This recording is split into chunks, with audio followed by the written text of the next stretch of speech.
In 1.6 we look at infinite geometric series. So the idea here is we have a geometric series and we're adding up not just a partial sum, a few terms, 10, 20, or 100, but we're adding up essentially an infinite number of terms. Now for many infinite geometric series we're not going to get a sum because it'll just keep on getting bigger and bigger and bigger. The only way that we'll actually get a finite number for the sum of an infinite geometric series is if the terms converge. In other words, if the terms approach 0, then eventually we can think of the sum of the series as approaching some finite number. If they don't converge, in other words, if the terms don't get closer and closer to 0, then we say that the terms diverge, or the series diverges. So to understand how we're going to do this, let's go back to the formula for the sum, a partial sum of a geometric series, which is Sn equals T1 times 1 minus r to the n all over 1 minus r. So in order for this to work, we need to have r to the n approach 0.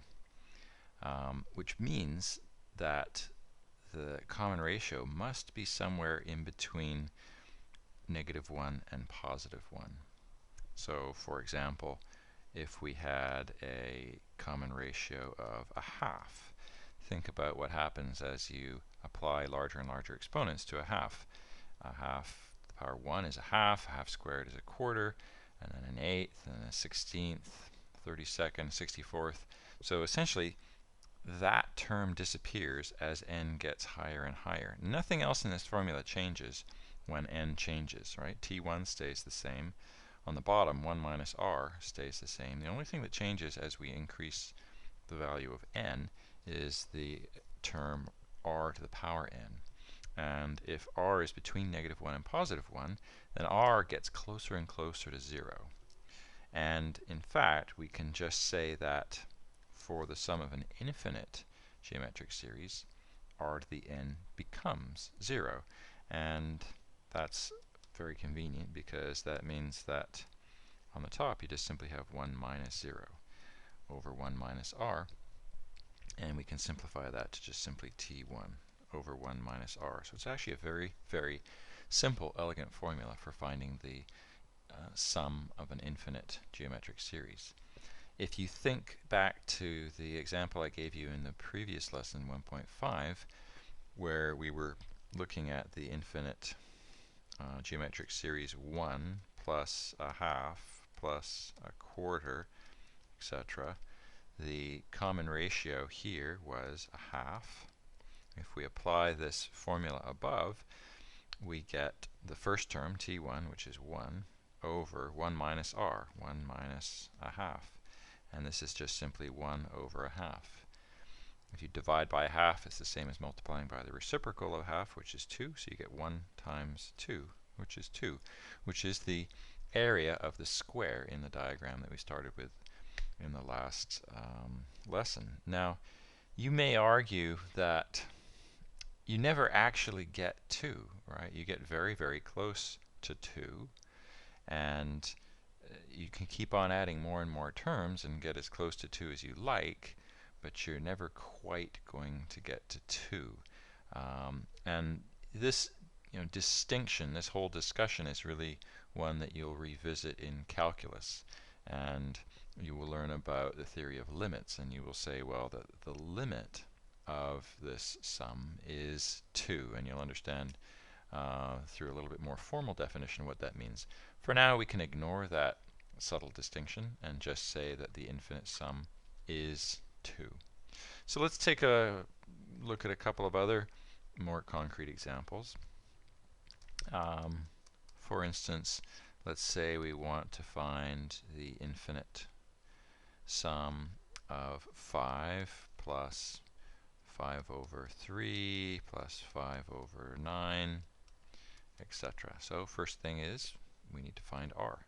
So r in this case you can see just by looking at it that you're multiplying each successive term by a third. But if you have to, you can always take one term and divide it by the previous one. And in this case, you would get 1/3. So we can apply the formula T1, which is 5, over 1 minus r, 1 minus a third. So this is 5 over 2/3. And again, dividing by 2/3 is the same as multiplying by the reciprocal of 2/3, which is 3 over 2.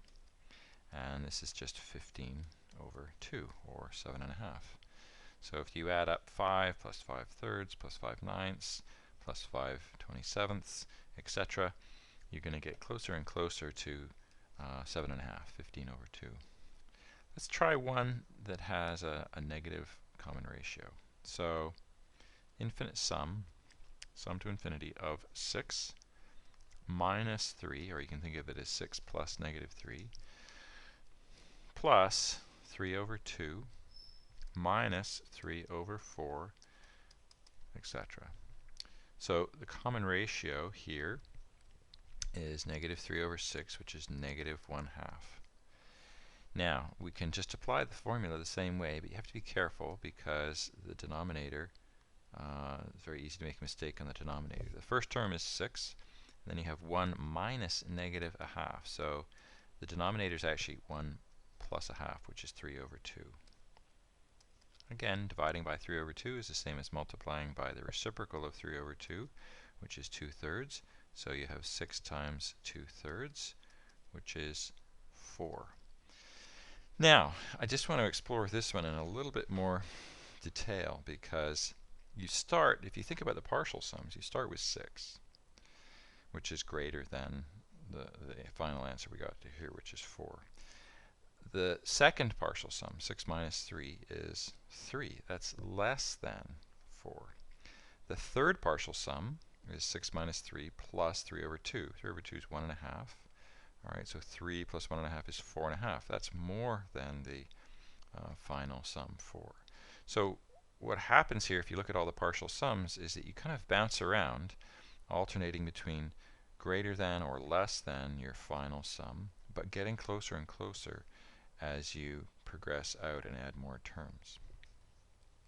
Now, let's take a look at a slightly different application of these infinite geometric series, and that application is in repeating decimals. Alright, so a repeating decimal like 0.7 repeating is just 0.7777, etc. It goes on forever. Now if we think of this as a sum of fractions, this becomes a little bit more clear. 0.7, certainly when you first learned how to say 0.7, you didn't learn 0.7. Your teacher hopefully taught you it as 7/10. And then 0.07 is, well, actually, just to make it a little more clear, I'll do it in decimal form first. We can break this apart into 0.7 plus 0.07 plus 0.007, etc. 0.7, again, when you first learned it, probably learned it as 7/10. 0.07, you learned that as 7/100. 0.007 as 7/1000. So is this a geometric series? It is. The terms are geometric because they have a common ratio. You can find that common ratio just by observation. You can see that it's 1/10. You're just multiplying each term by 1/10 to get the next term. Or you can take 7 over 100 and divide it by 7 over 10. And when you're dividing by a fraction, again, it's the same as multiplying by the reciprocal. So this becomes 7 over 100 times 10 over 7. You can see the 7's cancel. 10 over 100 is 1/10. Now, let's apply the formula. If this is an infinite geometric series, we can come up with the sum by taking the first term, 7 over 10, and dividing it by 1 minus the common ratio, which is 1 minus 1/10. 1 minus a tenth is 9/10. So we have 7 over 10 divided by 9 over 10 Dividing by 9 over 10 is the same as multiplying by 10 over 9, the reciprocal. The 10's cancel here, leaving us with 7 over 9. So we can convert this repeating decimal, 0.7 repeating, into the fraction 7 over 9. And in fact, you can repeat this for repeating decimals like 0.1 repeating, or 0.2 repeating, or 0.3 repeating, and you'll find out that it's always just 1 over 9, 2 over 9, 3 over 9. You end up with a 9 in the denominator. So let's take a look at a slightly more complicated repeating decimal, something like 0.23 repeating. So again, that's 0.232323, etc. If you write it as sum of decimals, you can say it's 0.23 plus 0.0023 plus, etc. Won't go too far with this. As a fraction, that's 23 over 100. This is 23 over 10,000, etc. And again, this is an infinite geometric series. The common ratio in this case is not 1/10, but 1/100th. All right, you took 23 over 100, multiplied it by 1/100th to get 23 over 10,000. If we apply the formula, the first term is 23 over 100. We divide by 1 minus the common ratio, which is 1 minus 1 over 100. So we get 23 over 100 divided by 99 over 100. Dividing by 99 over 100 is the same as multiplying by 100 over 99. The hundreds cancel out, and we get left with 23 over 99. And you can check this on a calculator, verify that you get 0.23 repeating. There's a general rule here. If you have 2 digits repeating, you're going to have 2 9s in the denominator. And then the only other tricky part may be slight shifts.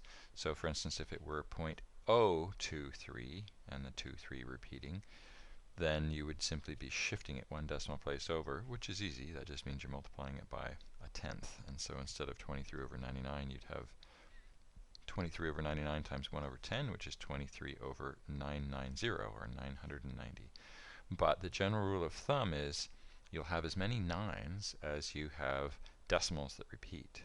So if you have 3 decimals that are actually repeating, you'll have 3 9s in the denominator.